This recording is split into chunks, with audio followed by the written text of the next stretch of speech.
Коми народная сказка Федот Стрелец. Жил когда-то крестьянский сын Федот. Отец его звероловом был. Подрос Федот, стал ходить с отцом на охоту. Однажды отец подарил Федоту ружье. С той поры он стал по-настоящему охотиться, и ружье его не знало промаха.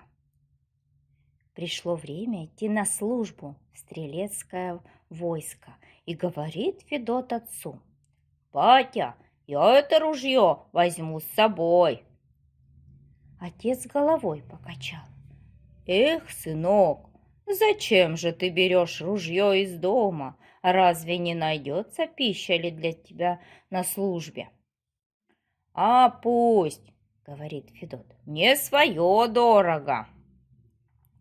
Стал Федот стрельцом, а со своим охотничьим ружьем не расстался.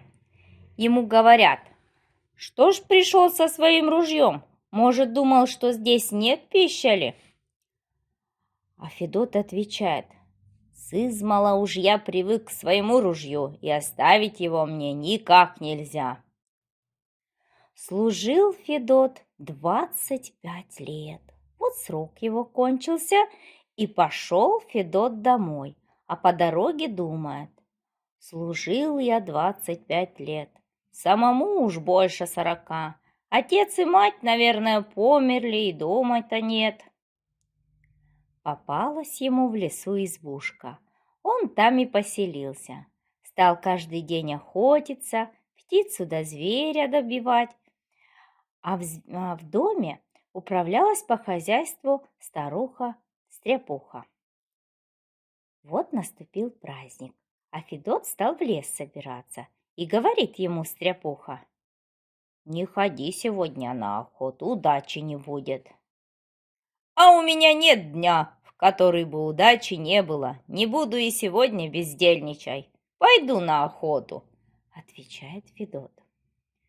Отправился в лес, весь день ходил, да ни зверь, ни птица ему не попались. Решил домой возвратиться. «Что ж такое?» — думает. «Каждый день мне удавалось зверя подстрелить, а сегодня я с пустыми руками иду». Только это подумал, видит, сидит на березе красавица-птица. Федот поднял ружье, хотел ее подстрелить, а птица вдруг человечьим голосом заговорила: «Не стреляй в меня, Федот!» Удивился солдат, опять прицелился и опять слышит: «Не стреляй в меня!» Федот опустил ружье. Кто же это? Поглядел, птица как птица, только пестрая и красивая, с золотым хохолком. В третий раз прицелился. «Не стреляй в меня, я тебе пригожусь!» Снова проговорила птица человечьим голосом и прибавила: «Ты, стрелец Федот, подойди ко мне, и я сяду тебе на шапку». Любопытно стало Федоту. Подошел он к березе, а птица вспорхнула ему на голову. Взял Федот ее в руки и принес домой. Наутро птица говорит: «Дай расчет своей служанке, без нее обойдемся». Федот отпустил старуху. Отпустил и думает: «Зря послушался птицы.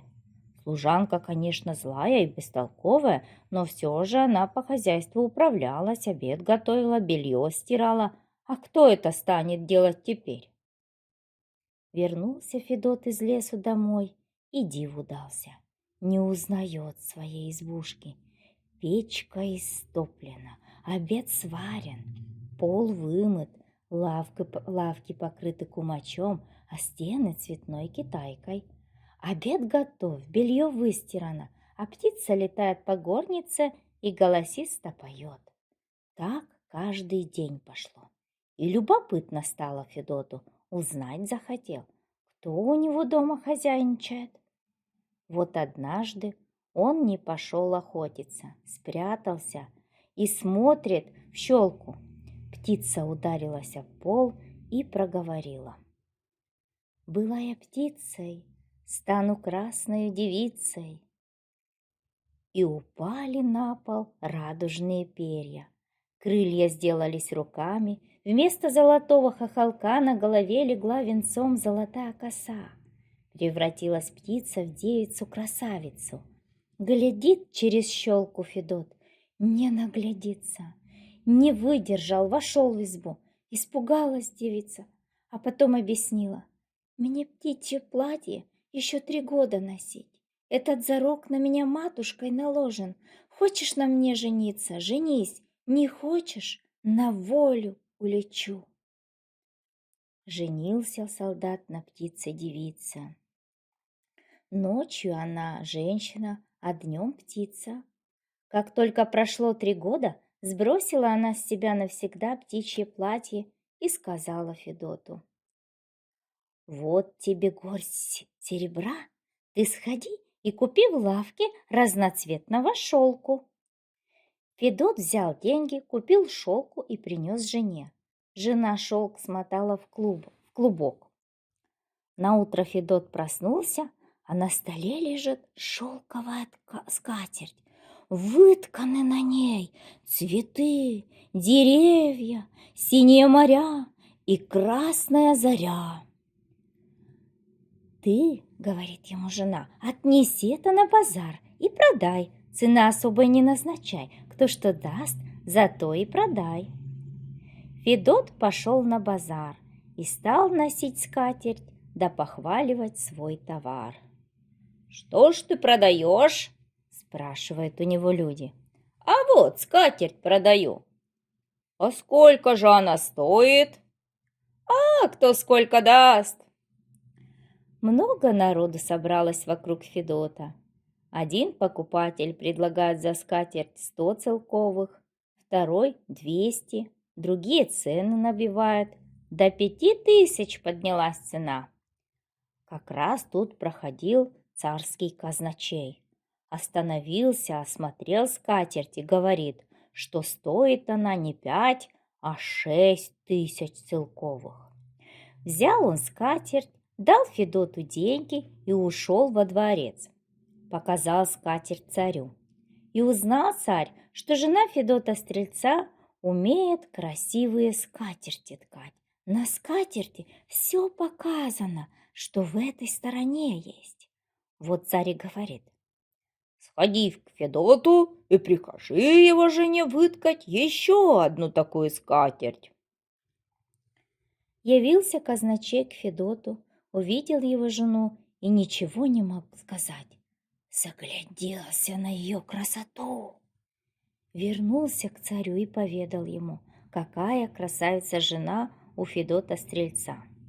А у царя была нянька-колдунья, и рассказал он ей про жену Стрельца. «Хорошо бы мне, — говорит, — ее взять, а Федота извести». Подумала колдунья и отвечает: «Пошли ты, Стрельца, на Белое море поймать черного оленя. А если этого не сделает, отруби голову, тогда его жена достанется тебе». Царь велел казначею привести Федота Стрельца. Явился Федот-стрелец к царю. «Вот, стрелец Федот, или корабль снаряжай, или лыжи навостри, только отправляйся на Белое море и поймай там черного оленя. Даю тебе 6 суток на сборы, не пойдешь — отрублю голову». Федот вернулся домой. Не ест, не пьет, горюет. «Что ж ты сегодня не весел?» — спрашивает хозяйка. Федот все рассказал жене. «А ты, — говорит жена, — не горюй, за 6 суток можно много сделать». Прошло 6 суток. Царь снарядил для Федота корабль. А Федотова жена побежала в лес и в полночь привела из лесу черного оленя. загнала его в большой ящик. Поутру этот ящик погрузили на корабль, а жена говорит мужу: «Этот корабль больше 3 суток не может продержаться. Его царская нянька заколдовала. Если в 3 суток не вернешься, погибнешь». Федот-стрелец поплыл по рекам к Белому морю, а царь дал ему корабельщиков на подбор. Все горькие пьяницы на палубе валяются. Как только они заснули, Федот-стрелец повернул корабль назад и причалил к городской пристани. Явился Федот во дворец, и царь стал спрашивать: «Отчего это ты, стрелец, так рано вернулся?» «А зачем мне долго ездить?» — отвечает Федот. «Я поймал на Белом море черного оленя. Он на корабле у меня». И при всем народе Федот вывел оленя на пристань. Жили Федот с женой, может, около года прошло, и опять отправился царь к няньке-колдунье. «Как избавиться от Федота-стрельца?» — спрашивает. «Не идет у меня из головы его жена». «Ой, — говорит старуха, — жена Федота-стрельца сама волшебница и куда сильнее меня. А давай-ка попробуем так. Вышлем Федота не знаю куда, не знаю зачем, и вели ему привести не знаю кого. И если привезет, то мы погибнем. Только он никого не привезет и погибнет сам». Ушел царь от старухи, приказал вызвать Федота-стрельца. Явился Федот-стрелец к царю, и царь говорит ему: «Вот, Федот-стрелец, придется тебе второе дело выполнить. Съезди ты, не знаю куда, привези, не знаю кого, а не привезешь, отрублю голову». Вернулся Федот к хозяйке, пуще прежнего загоревал. «Что ж ты такой печальный?» — спрашивает хозяйка. Федот все рассказал жене без утайки. «Ну, коли царь приказал, придется идти», — говорит жена. «Если меня послушаешь, живым вернешься, а если не послушаешь, можешь погибнуть». Дала хозяйка Федоту-стрельцу 3 клубка ниток, белый, красный и синий, и приказала в белую нитку обкрутить вокруг мизинца, красную нитку вокруг безымянного пальца, синюю вокруг указательного. Ты, мол, когда пойдешь, клубки с пальцев будут раскручиваться и укажут тебе путь, пока мотки не кончатся. А как мотки кончатся, сам ищи дорогу. А еще дала Федоту свернутое чистое полотенце и приказала, чтобы он не разворачивал его до тех пор, пока беда не придет. А коли придет, мол, разверни да встряхни полотенце. Попрощался Федот с женой и пошел. Шел он по лесам. Белый клубок размотал с мизинца. Вот нитка кончилась. Теперь стрелец обмотал вокруг безымянного пальца красную нить. Красный клубок его вел, пока весь не размотался.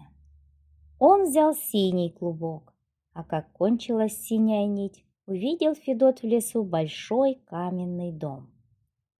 Зашел Федот-стрелец в каменный дом, а там старая-престарая старушонка на скамье, а в кровати прыгает лягушка. Видно, непростая лягушка, на шее у нее ожерелье. Лягушка заквакала и спрашивает Федота: «Ква-ква, Федот-стрелец, куда, по какому делу отправился?» А тут отвечает: «Иду не знаю куда, не знаю зачем». «Ква-ква!» — квакает лягушка. «Такой большой человек, а пришел и смешные разговоры ведет». А старушка говорит: Сейчас, Федот, я тебе прикажу затопить баню. Топи ее 3 суток. Потом вымойся, попарься, чтобы можно было тебя съесть, когда придут мои братья. Федот-стрелец 3 суток топил баню. Как только истопилась баня, пришли братья злой старухи, молодые великаны. Принялись они стращать Федота. Один великан взял коробок с ноготок, открыл крышку, оттуда выскочили медведи, волки, лисицы. Засмеялся великан и спрашивает Федота: «Ну как, испугался?» А стрелец в ответ: «А чего мне зверей пугаться, раз при мне мое ружье?» Тогда великан махнул рукой. Звери влезли обратно в коробок. Он велел Федоту идти в баню париться. Федот-стрелец послушался, вымылся, попарился, вернулся из бани. Бежать хотел, да найти дорогу не может. А великаны приказывают Федоту: «Закрой глаза и зайди в эту горницу». «Сейчас», — отвечает Федот, — «только сначала трубку покурю». «Нельзя курить», — говорит великан. «Если покуришь, опять придется мыться в бане». «Ну, если курить нельзя, то позвольте полотенцем вытереться». И Федот достал свернутое полотенце, что дала жена ему на дорогу. Достал он из сумки полотенце и встряхнул его. Поглядела на полотенце старуха, заметила на нем вышитые крупные буквы, прочитала надпись и говорит: Да это же, оказывается, наш зять пришел. А лягушка заквакала: Жена Федота моя дочка? Ква-ква, что ж ты раньше об этом не сказал? Принялась новая родня угощать Федота. Целую неделю он гостил в каменном доме. Наконец теща-лягушка говорит ему: Чтобы пойти неведомо куда, надо 3 моря перейти. Через 2 моря я тебя перевезу, а через 3 не знаю, смогу или нет. Я сейчас выйду на крыльцо, а ты ухватись за нитку моего ожерелья. Держись крепче, чтоб не упасть, когда я перескочу через синее море. Федот вместе с тещей-лягушкой вышел на крыльцо, ухватился за ожерелье, что висело на шее лягушки. Она раз-раз и перепрыгнула вместе с ним через синее море. «Через одно, — говорит, — море перескочили, а вось перескочим и друг через другое». Отдохнула лягушка, опять вздохнула и перепрыгнула через 2 море. Глядь, 3 море лежит. Волны так и ходят.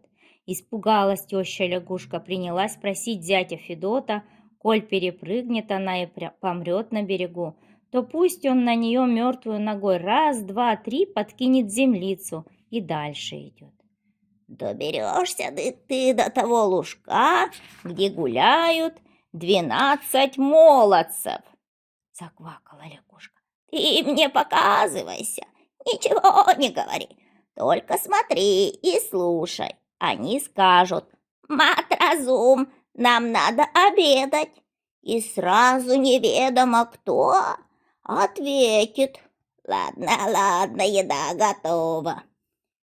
Неведомо кто на стол принесет и подаст разные чашки, ложки и все кушанья, а самого его видно не будет. А ты ничего не ешь, только смотри. Пройдет не больше часу, и ты скажи: «Мат-разум, я есть хочу». Как только насытишься, поблагодари. Хорошо, мол, накормил. Хорошо. А неведомо кто тебе ответит: «Сколько лет я кормлю гостей, и никто спасибо не говорил. А с тем, кто меня сегодня поблагодарил, я пойду куда ему угодно». И выйдет с тобой неведомо кто. Пойдет с тобой. Лягушка-теща рассказала все это Федоту-стрельцу на морском берегу, охнула, перепрыгнула через морские волны и померла. Федот-стрелец ногой подкинул землицы, засыпал квакушку, потом отправился дальше. Дошел он до избушки на зеленом лугу. Все таки есть, как предсказала теща лягушка.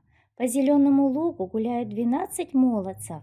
Пришли в избу и просят есть. «Матразум, подавай обед!» «Ладно, ладно, обед готов», — ответил неведомо кто. И оказались на столе кушанья, ложки, плошки. Молодцы сели, поели, попили, встали и ушли. Через час Федот-стрелец сказал: «Ну, Матразум, угощай, мне есть хочется!» «Ладно, ладно», — проговорил неведомо кто, — «обед готов». Невидимые руки подали кушанья и вина. Поел Федот-стрелец досыта и говорит: «Ох, и вкусно же ты меня накормил! Досыта накормил, большое тебе спасибо!» «Сколько лет уже, — отвечает неведомо кто, — я кормил гостей из своих припасов, а спасибо еще никто мне не сказал. А сегодня ты первый гость, который меня поблагодарил. Мне еще при рождении было сказано, что я должен здесь людей кормить до тех пор, пока меня гость не поблагодарит. С тем, кто мне скажет спасибо, я пойду куда угодно». «Это хорошо, — говорит Федот-стрелец, — но как же мне отсюда выбраться? С тобой обратно». «А ты, — отвечает неведомо кто, — об этом не тужи. Ложись на полу, да спи». Послушался Федот-стрелец, лег и заснул. Спал и проснулся. Смотрит он, что такое, к пристани причалили, кругом народ ходит, приплыли корабли с войсками. «Не возьмете ли меня с собой?» — попросился Федот. «Ну, от чего не взять? Возьмем», — говорят корабельщики. Взяли они с собой Федота-стрельца и поплыли по морю. Видит Федот, пресной воды до хлеба у людей маловато, и обещает им: «Я вас буду всю дорогу кормить». «О, как же ты столько мирных людей и войска хочешь накормить?» — спрашивают корабельщики. «Накормлю!» — засмеялся Федот-стрелец и крикнул Матразуму: «Матразум, накорми всех людей на корабле!» «Ладно, ладно, обед готов», — ответил неведомо кто, и на столе всякая еда появилась. Люди наелись, напились досыта и стали удивляться такому диву. 3 суток плыл на корабле Федот, всех поил, кормил до отвала. Корабельщики стали уговаривать Федота, чтобы он продал им своего Матразума. А Матразум научил Федота-стрельца, как ему поступить. «Они, — говорит, — будут давать тебе 3 волшебные трубки, большую, среднюю и малую. Ты продай меня за маленькую, продай и сойди с корабля, а я стану кормить их 3 суток, потом догоню тебя». Так и сделал Федот, продал неведомо кого за маленькую трубку и сошел на первой пристани. 3 суток кормил еще корабельщиков Матразум, а потом догнал Федота-стрельца. Корабельщики долго звали, просили Матразума угостить их, только напрасно. Как явился Матразум к Федоту-стрельцу, Федот навестил свою родню. Родители Федота умерли, а Шурины оставили его погостить. Один Шурин подарил Федоту серого волчонка. «Этот волчонок, — говорит Шурин, — что не прикажешь, то и сделает». Взял Федот-стрелец волчонка, попрощался с Шуринами и отправился домой. Шел Федот-стрелец и, наконец, добрался до своей деревни. Матразум велел Федоту посмотреть через маленькую подзорную трубу. Глянул Федот и увидел каменный дворец. Оттуда доносились песни, и на крыльце царь стоял. Царь тоже заметил Федота и говорит няньке-колдунье: «Никак Федот-стрелец вернулся! Беда!» Колдунья-нянька не знала, что делать, только со страха головой трясла. Царь велел собрать войско и послать их к избушке Федота-стрельца. Да волчонок увидел это и затявкал: «Идет сюда царское войско, Федот! Не будет тебе покоя, пока не отвяжешься от царя!» Жена посоветовала Федоту-стрельцу взять подзорную трубку и трижды в нее дунуть. Глянул Федот в трубку, дунул в нее 3 раза, и вышло в поле целое войско, то самое, что кормил он на корабле. Воевода спрашивает: «Ну, Федот-стрелец, приказывай!» «Мы ведь знаем, — говорят воины, — у тебя есть неведомо кто, и с тобой мы ели досыта». А Федот в ответ: «Сметите с земли царя и его слуг, чтобы они простых людей вроде меня не обижали. Тогда мы все будем сыты». Послушались воины царских слуг и царя убрали, а Федот-стрелец хорошо зажил с красавицей невестой.